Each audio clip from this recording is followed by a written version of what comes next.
One of the things my dad kept instilling in me was the joy of the game. He made it fun for me. A lot of the time I see kids that don't enjoy being out there, and that's a shame. You're supposed to enjoy the game. Hockey is a sport for white men. Basketball is a sport for black men. Golf is a sport for white men dressed like black pimps. I love to compete. That's the essence of who I am. My main focus is on my game. If money titles meant anything, I'd play more tournaments. The only thing that means a lot to me is winning.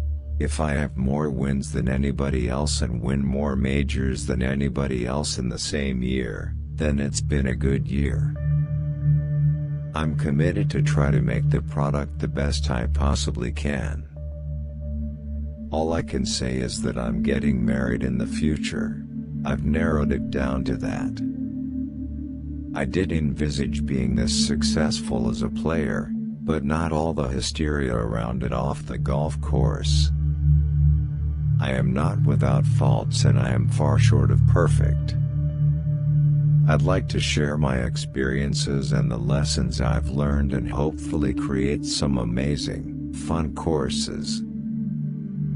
I get to play golf for a living. What more can you ask for, getting paid for doing what you love?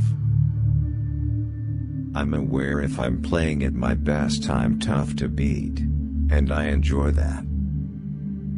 As a kid, I might have been psycho, I guess, but I used to throw golf balls in the trees and try and somehow make par from them. I thought that was fun.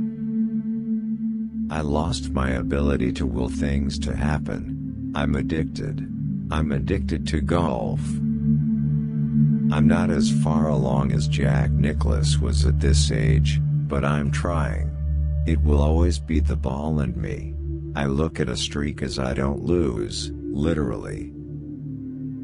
In therapy I have learned the importance of keeping spiritual life and professional life balanced. I need to regain my balance.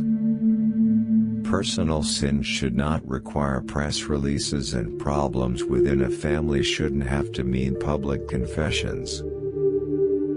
I do plan to return to golf one day, I just don't know when that day will be.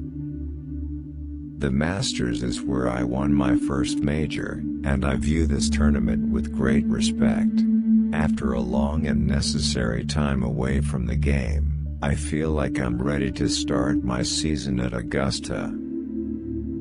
The major championships have always been a special focus in my career, and as a professional, I think Augusta is where I need to be. The virtue of privacy is one that must be protected in matters that are intimate and within one's own family. No matter how good you get, you can always get better, and that's the exciting part. Sensationalism sells. Don't let the facts get in the way of a good story. Everyone wants to get a piece of me. Golf is me. I always come from truth. Golf has made me and shaped me into the person I am here today. I've gotten more buff. If you've come in second, you're just the first loser. To have the opportunity to complete the slam at the Open at St. Andrews, the home of golf, is something I will never ever forget. Golf is something I do selfishly for myself. I have been fortunate to have my game peak at the right times. I've exceeded a few of my goals, but I'm behind on a couple of others. Hopefully I'll continue to have the success I've had. As a child, the family that I had and the love I had from my two parents allowed me to go ahead and be more aggressive, to search and to take risks, knowing that, if I failed, I could always come home to a family of love and support. I've had the luxury of playing golf around the world, and I've spent a lot of time evaluating how to play all kinds of courses. If you can't laugh at yourself, who can you laugh at? There's always stuff to work on. You're never there. There are golfers everywhere who may never get a chance to play a links course in Scotland, a tree-lined course in America, or the sandbelts of Australia. Hopefully I can bring some of those elements into their backyards. As you all know, I'm kind of a perfectionist. My father had always called me Sam since the day I was born. He rarely ever called me Tiger. I would ask him, "Why don't you ever call me Tiger?" He says, "Well, you look more like a Sam." I have not been true to my values and the behavior my family deserves. I have let my family down and I regret those transgressions with all of my heart. I hurt my wife, my kids, my mother, my wife's family, my friends, my foundation and kids all around the world who admired me. I ran straight through the boundaries a married couple should live by. All that really matters is I have 2 beautiful kids, and I'm trying to be the best dad I can possibly be, and that's the most important thing of all. I felt that I had worked hard my entire life and deserved to enjoy all the temptations around me. I felt I was entitled, and thanks to money and fame, I didn't have to go far to find them. I believe in Buddhism. Not every aspect, but most of it. So I take bits and pieces. I don't believe that human beings can achieve ultimate enlightenment, because humans have flaws. I've done some pretty bad things in my life. I was living a life of a lie, I really was.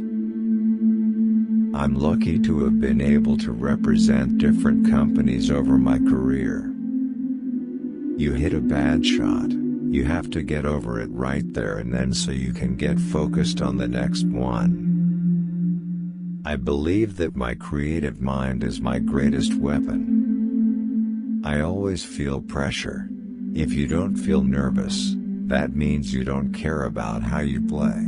I care about how I perform. I've always said the day I'm not nervous playing is the day I quit. You have to look at the past in order to learn from it and move on. I've done a lot of reflecting over the past year. And certainly, I've turned the corner and I'm looking more toward the future in a lot of ways. Tiger, come on now, you've still got work to do. This round and golf tournament are not over. Hang in there and finish the race. Never beat yourself up, because there are plenty of people that will do it for you. My dad has always taught me these words: care and share,